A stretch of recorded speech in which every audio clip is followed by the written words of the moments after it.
तो नमस्कार। इसके पहले मैं अध्याय 1 में प्रकाश का गोलीय दर्पण पर परावर्तन में पढ़ाया था। इसके बाद अध्याय 2 में आप देखिए प्रकाश का परावर्तन में लेसन आप लोगों को पढ़ाने जा रहा हूँ। जो पहला लेसन आप लोगों को पढ़ाया गया उसमें जो कुछ भी समझाया गया, न्यूमेरिकल क्वेश्चन बताया गया, उसको आप लोग हल करिएगा। और घर पर अगर आपके पास बुक है तो उसको सेल्फ स्टडी करिए और ध्यान से सारे विषयों को पढ़िए। एग्जाम्पल देख करके जो उदाहरण है उसको समझ करके जो आंगिक प्रश्न है उसको हल करिए।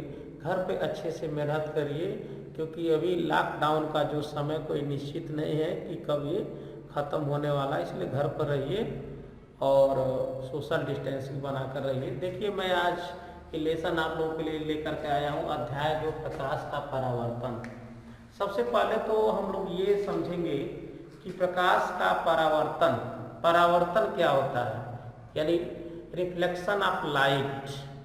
यानी जब कोई प्रकाश किसी परावर्तक तल से टकराकर पुनः वापस आ जाता है उस प्रक्रिया को प्रकाश का परावर्तन कहा जाता है। जैसे मान लीजिए बच्चों, हम लोग लाइट वगैरह जलाते हैं, अगर वो किसी दीवार से टकरा करके किसी ऐसे परावर्तक तल से टकरा कर पुनः वो वापस आ जाए तो इस प्रक्रिया को हम लोग प्रकाश का परावर्तन कहते हैं। प्रकाश के परावर्तन में भी एक और भी इससे संबंधित है अपवर्तन। अपवर्तन क्या होता है उसके बारे में आइए हम लोग जानते हैं। प्रकाश का अपवर्तन, जैसे मान लीजिए कोई प्रकाश की किरण जब एक माध्यम से दूसरे माध्यम में जाती है तो अपने अविलंब से थोड़ा हट जाती है। तो हम लोग समझेंगे यहाँ पर, देखिए चित्र के माध्यम से आइए समझते हैं अपवर्तन के लिए। यहाँ देखिए बच्चों, ये एक माध्यम है कांच और ये एक माध्यम है वायु। कांच को हम लोग इंग्लिश में ग्लास कहते हैं और वायु को और हम लोग इंग्लिश में एयर कहते हैं। देखिए एक किरण जो है आपतित हो रही है, कांच, एक माध्यम कांच है जो कांच से आपतित हो रही है और किसमें आ रही है, वायु में, तो अविलंब से थोड़ा हट जा रही है और फिर ये क्या हो रही है, परावर्तित हो जा रही है। यानी एक माध्यम से जब दूसरे माध्यम में कोई प्रकाश की किरण जाती है तो अविलंब से थोड़ा दूर हट जाती है। यानी ये इसके बीच जो कोण बन रहा है अविलंब, ये आई और ये कोण आपका बन रहा है आर। आइए इसके बारे में और देखते हैं। इसका नियम क्या है, अपवर्तन का जो नियम है, आपतित किरण, अपवर्तित किरण व अभिलंब तीनों एक ही तल में होते हैं। पहला नियम है अपवर्तन का। उसके बाद दूसरा अपवर्तन का नियम है आपतन कोण का साइन आई। यानी आप लोग देख रहे हैं आपतित किरण मतलब ये आपतन कोण होता है, इसका साइन आई तथा अपवर्तन कोण का साइन आर, इसका आर के अनुपात का एक नियतांक होता है जिसे हम लोग स्नेल का नियम भी कहते हैं। अगर ये एग्जाम में पूछा जाए कि स्नेल का नियम क्या होता है तो आप लोग कह सकते हैं कि आपतन कोण का साइन आई तथा अपवर्तन कोण का साइन आर के अनुपात का एक नियतांक होता है जिसे स्नेल का नियम कहते हैं। जैसे देखिए यहाँ लिखा है NAG बराबर साइन आई बटे साइन आर। ए मतलब होता है क्या, एयर, वायु, और जी मतलब होता है ग्लास, यानी हवा। यानी वायु से प्रकाश किस माध्यम में जा रहा है, शीशा यानी ग्लास, कांच में। देखिए बच्चों, जो मैं अध्याय अभी आप लोगों को बताया हूँ प्रकाश का अपवर्तन, उसी अध्याय से संबंधित आंकिक प्रश्न मैं आप लोगों को बताने जा रहा हूँ, इस पे थोड़ा ध्यान दीजिएगा। देखिए प्रश्न है, वायु तथा कांच में प्रकाश की चालें क्रमशः 3 × 10⁸ मीटर प्रति सेकेंड तथा 2 × 10⁸ मीटर प्रति सेकेंड है। वायु के सापेक्ष कांच का अपवर्तनांक ज्ञात करना है।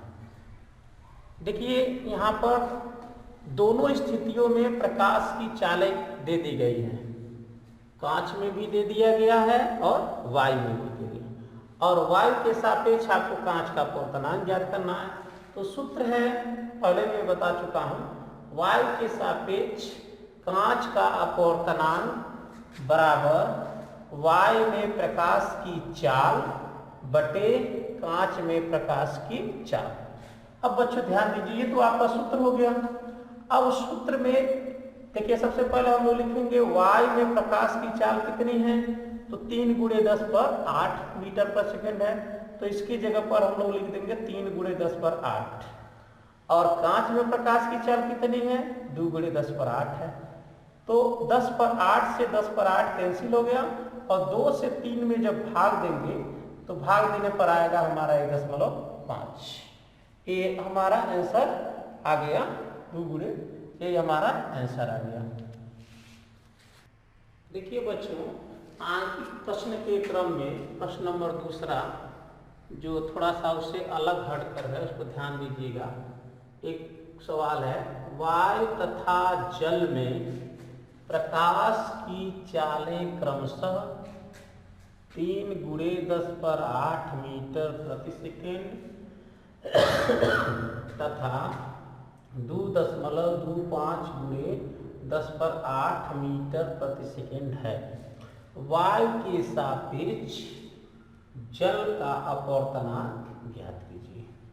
इस सवाल को हम लोग हल करेंगे, इसको ध्यान दीजिएगा। देखिए, सबसे पहले सूत्र लिखेंगे। सूत्र में वायु के सापेक्ष जल का अपवर्तनांक बराबर होता है वायु में प्रकाश की चाल बटे जल में प्रकाश की चाल। अब आइए बच्चों, अब वायु में प्रकाश की चाल क्या है, यहाँ लिखते हैं 3 × 10⁸ और जल में प्रकाश की चाल कितनी है, 2.25 × 10⁸। यहाँ पर ध्यान देने वाली बात एक है कि 10⁸ और 10⁸ दोनों बराबर है। इसको क्या करेंगे, ऊपर नीचे काट देंगे, बचा आपका 3/2.25। देखिए बच्चों, 3 में 2.25 से भाग देने के लिए यहाँ दशमलव है, तो दशमलव हटाने के लिए ऊपर नीचे हम लोग क्या करेंगे, 100 से गुणा कर देंगे। देखिए ध्यान से, 100 से गुणा करेंगे तो ऊपर हो जाएगा आपका 300 और नीचे हो जाएगा 225। अब इसको हमको काटना है। देखिए किससे काट रहे हैं, सबसे पहले क्या करें, 5 से काटें। 5 × 6 = 30, 0, 5 × 20, 5 × 5 = 25। ये आपका आ गया 60/45। अब ध्यान दीजिए, और किसी से कटेगा, 5 × 5, 5 × 2 = 10, 5 × 9 = 45, 12/9 होगा। देखिए बच्चों, मैं आप लोग समझाने के लिए स्टेप बाय स्टेप काट रहा हूँ। अब इसको काट दिए, 3 × 4 = 12, 3 × 3 = 9, यानी आपका आ गया 4/3।